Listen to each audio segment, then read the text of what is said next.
ನಮಸ್ಕಾರ. ನನ್ನ ಹೆಸರು ನೀರೇಂದ್ರ ಕುಮಾರು, 33 ವರ್ಷ, ಮಂಡ್ಯದ ಡಿಸ್ಟಿಕ್ಕು, ಪಣಗಳ್ಳಿ ಗ್ರಾಮದವರು. ನನಗೆ 5ರಿಂದ 6 ವರ್ಷದಿಂದ ಬ್ಯಾಕ್ ಪೇಯ್ನ್ ಬರ್ತಾಯಿತ್ತು. ತುಂಬ ನೋವು ಬರ್ತಿತ್ತು. ಎಲ್ಲ ಡಾಕ್ಟ್ರುಗಳಿಗೂ ತೋರಿಸ್ದೆ, ಆಯುರ್ವೇದಿಕ್ಗೂ ತೋರಿಸಿದ್ದೆ. ಅಷ್ಟರಲ್ಲೂ ಒಂದು 50% ಕಮ್ಮಿನೂ ಆಗಿತ್ತು. ಮತ್ತೆ ಬಂತು.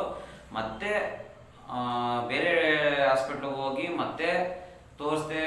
ಪೇಯ್ನ್ ಕಿಲ್ಲರ್ ಮಾತ್ರೆ ಕೊಟ್ಟರು. ಮತ್ತೆ ನಾವು ಕಮ್ಮಿ ಆಗೋದು, ಮತ್ತೆ ಬರೋದು, ತುಂಬ ಸಫರ್ ಪಡ್ತಾ ಇದೆ. ಅದಾದಮೇಲೆ ಸ್ವಾಸ್ಥ್ಯದವರು ಮತ್ತೆ ಕಾಂಟ್ಯಾಕ್ಟ್ ಬಂದು, ಇಲ್ಲ ಬನ್ನಿ ಇಲ್ಲಿ ಡಾಕ್ಟ್ರು ಇದ್ದಾರೆ, ಭಾನುವಾರ ಬರ್ತಾರೆ, ಅವರು ತೋರಿಸಿ ಅವ್ರ ಹತ್ರ ಒಂದು ಟ್ರಿಪ್ಪು ಅಂತ ಹೇಳಿದ್ರು. ಆದ್ದರಿಂದ ಮತ್ತೆ ಬಂದು ನಾನು ತೋರಿಸ್ದೆ. ಅಗ್ನಿಕರ್ಮ ತುಂಬ ಒಳ್ಳೆ ಟ್ರೀಟ್ಮೆಂಟ್ ಕೊಟ್ಟರು. ನನಗೆ ಈಗ ಆಲ್ರೆಡಿ 90% ನೋವು ಕಮ್ಮಿ ಆಗೋಗಿದೆ. ಆಮೇಲೆ ಖರ್ಚು ಕಮ್ಮಿ ಇದೆ. ನಾನು ಖರ್ಚು ಜಾಸ್ತಿ ಆಗುತ್ತೆ ಅಂತ ಅವ್ರ ಹತ್ರ ಕೇಳಿದೆ. ಇಲ್ಲ, ಖರ್ಚು ಕಮ್ಮಿ ಆಗುತ್ತೆ. ಖರ್ಚು ಕಮ್ಮಿ ಇತ್ತು.